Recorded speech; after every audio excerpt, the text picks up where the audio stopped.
Bonjour Kéline Leroy. Bonjour.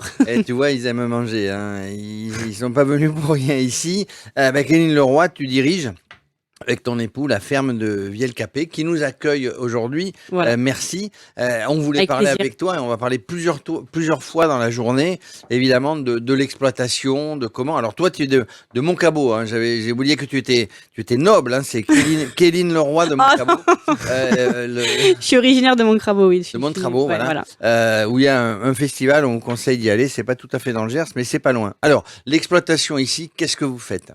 Nous, on produit principalement du poulet fermier, poulet label fermier, et du canard prêt à gaver aussi, label aussi fermier. Mais là, aujourd'hui, sur le site où vous êtes là aujourd'hui, c'est principalement le poulet. Et on fait la vente directe, donc du poulet frais, mais on fait aussi la transformation. Donc, on fait des conserves à base de nos poulets D'accord. On et un parlera peu de tout nos à l'heure, canards. hein, justement, de la boutique à la ferme. C'est Voilà. important puisque tu tiens une boutique à la ferme avec des produits les tiens, mais aussi les produits des De copains. partenaires qui peuvent On en s'associer parlera tout avec. à l'heure. Alors, Voilà. l'élevage de poulets, combien il y a de poulets ici? Ça dépend après des sites. On fait en cabane. Dans une cabane, c'est entre 800 et 1000 poulets pour une cabane, 60 mètres carrés, c'est tout petit. Et on les rentre à un jour. Ils arrivent, ils sont éclos de la nuit. Et on les garde jusqu'à entre 95 et 100 jours. Donc, Voilà. élevés en plein air. Voilà, en plein gers. En plein air, dans un espace aéré, on va Voilà, dire, où ils ont des parcours, de ils ont- l'ombre. ils ont la belle vie.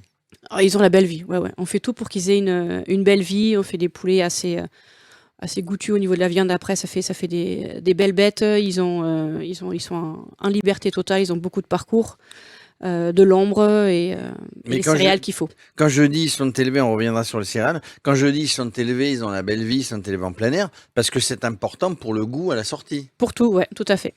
Pour le goût, ils sont toute la journée dehors, ils vont gratter, ils vont manger ce qu'il y a, ils ont l'aliment dehors aussi, voilà, donc ils sont. Alors vous les nourrissez avec du grain d'ici ou... Alors à 50%, c'est avec du maïs de l'exploitation qu'on produit nous. Après, un petit peu de triticale, un peu de blé de temps en temps, et après le reste c'est complété. On travaille avec une petite coopérative qui fait de l'aliment. On fournit du maïs. Ils ont un peu de maïs grain entier, et après ils ont de l'aliment complet où dedans la moitié c'est notre maïs. Et c'est compliqué aujourd'hui d'élever les poulets? Avec le contexte depuis ces dernières années, oui, c'est assez compliqué, mais bon, avec la grippe aviaire, c'est pas facile. Mais on s'accroche, on a envie d'y croire. Il y a le vaccin qui va arriver cet automne. On espère que tout va se calmer et qu'on pourra travailler plus sereinement. Parce que quand ça arrive, là, on perd tout. Et on perd l'argent. On perd tout et puis enfin, c'est dur financièrement, mais aussi psychologiquement, quoi. C'est assez compliqué psychologiquement. Mais tous les ans, on se dit, allez, c'est bon, c'est la dernière année, on va y arriver, on y croit. Bon, on y croit encore cette année. Alors, poulet du Gers, c'est une appellation connue. Est-ce que, justement, lorsqu'il arrive ces épisodes de grippe aviaire, comment on garde la confiance des gens? Est-ce qu'ils s'alarment? Est-ce qu'il y a besoin d'aller les voir? Moi, dans nos clients particuliers, on communique. Et dans la majorité, les gens n'ont pas eu d'inquiétude particulière. C'est juste après que, vous avez plus de poulet, mince, comment on fait? Donc après, c'est sûr que pendant un temps, quand on n'a pas de poulet, quand ça revient, on a toujours peur de perdre des clients, des gens qui nous ont oubliés, quoi. Bon, pour l'instant, on va dire qu'on s'accroche, on essaie de communiquer sur les réseaux aussi, j'essaie de garder le contact en disant qu'on est là, quoi. Alors ça, on y reviendra. Étienne parlait de confiance. C'est aussi, sans vilaine blague, c'est aussi la confiance du banquier qu'il faut avoir. Ouais, là, oui, pour l'instant, les banques suivent, on va dire. Là, ils nous font des avances par rapport aux aides qu'on doit pouvoir avoir. Bon, avec des intérêts, évidemment, mais c'est vrai que... Mais s'ils le font, c'est qu'ils ont confiance en vous, ils ont Oui, confiance tout à en vos fait. produits. Pour aller plus loin, donc, en famille, vous êtes des TikTokers, des Instagrammeurs, des Instagram et Facebookiens, des je sais pas quoi. Facebook et Insta, ouais. Facebook et Insta. TikTok, Moi, je fais pas. je dis TikTok, non, parce que c'est un des partenaires du Tour de France Tout à fait. depuis cette année. Mais c'est important Faut d'être que je m'y là-dessus mette. parce que la clientèle, hein, dans tous les métiers, il y a eu un virage du digital. Je sais pas si dans l'exploitation, il y a du digital en termes d'élevage, mais en Non, tout pas cas, beaucoup. dans le terme commercial, dans un mode commercial, le digital est important et on avait une réputation avant et maintenant on a une irréputation. On avait une visibilité, on a maintenant une E-visibilité, invisibilité. tout à fait. Donc vous vous êtes mis là-dessus. Oui, on s'est mis, on est sur Facebook et Instagram en particulier, enfin, surtout. Et en fait, je fais, alors c'était le pur hasard, je crois l'année dernière avec ma petite, ma petite dernière qui a 7 ans. On s'amusait, moi je prenais en photo et des vidéos de mes concerts et de ma boutique. Et puis ma petite est arrivée, elle a mis le chapeau Bienvenue à la ferme, puisqu'on est au réseau Bienvenue à la ferme.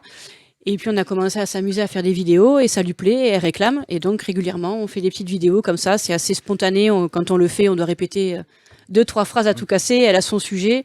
Et puis parfois, elle m'improvise des trucs. Donc Alors c'est bien, mais on rigole, quoi. en Voilà. gros, ça a tout de suite marché.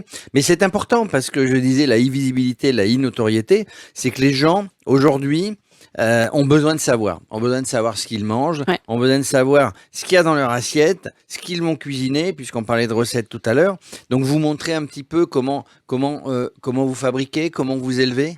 L'élevage un peu. Après, la boutique, les recettes, on parle de ce qu'on fait. Après, on a commencé il n'y a pas très très longtemps les vidéos, donc c'est vrai que Romane, pour le coup, elle veut les faire, ma petite.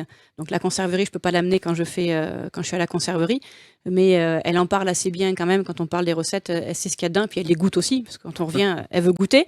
Donc elle a ses préférés aussi. Elle le dit assez bien d'ailleurs sur Facebook que sa recette préférée, c'est les rillettes de poulet au piment d'Espelette.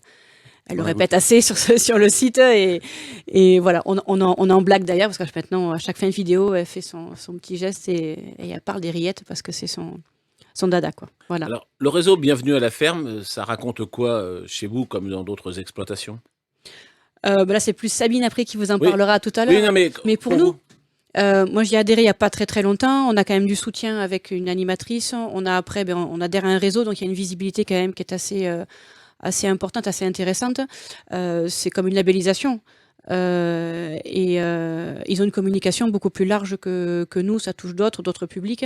Et après, ils organisent aussi des marchés fermiers, des marchés gourmands. Donc c'est vrai que ça aide aussi à pouvoir se faire connaître. La période estivale qui s'entame, ça amène une plus grande clientèle? Je l'espère. Là, on va faire quelques marchés gourmands donc avec Bienvenue à la ferme. Donc, on va voir si les gens seront. On espère que les gens seront au rendez-vous, qu'il y aura les touristes Et vous avez la boutique ici, donc Ouais. vous faites savoir par internet qu'il y a une boutique et, Ouais. les gens viennent, ils Voilà. visitent, ils posent des questions, Ouais, sont un ils peu posent des curieux. questions. Ouais, ils posent des questions. Ils demandent. Alors après, l'exploitation aujourd'hui avec la grippe aviaire, j'ai pas le droit de faire visiter le site d'élevage comme ça. C'était prévu au départ. Je voulais faire des espèces de portes ouvertes où les gens, je les mets en tenue pour pouvoir aller voir les volailles, voir des poussins, voir des poulets un peu d'âge moyen et des poulets prêts à partir pour pouvoir se rendre compte de ce que c'est, parce que le peu de gens qui l'ont vu dans mon entourage ont apprécié. Et parfois, les gens savent pas qu'on les rentre à un jour et qu'on les élève jusqu'à la fin. Oui, bah, vous voyez, nous on l'apprend aussi et c'est pour ça qu'on vient vous voir. Et les canards, donc du coup, le gavage, il y a une sacrée concurrence. Hein. Nous on dit toujours foie gras des Landes, foie gras du Gers, et puis des fois on s'aperçoit qu'il y a du foie gras de Hongrie, ça fait pas râler tout ça. Beaucoup râler. Mais le poulet aussi, il y a le poulet bulgare depuis le début d'année qui arrive beaucoup sur les étals. Bon après c'est pas du tout la même qualité, on n'est pas sur le même marché, mais c'est vrai que ça fait râler. On parle aujourd'hui de bien manger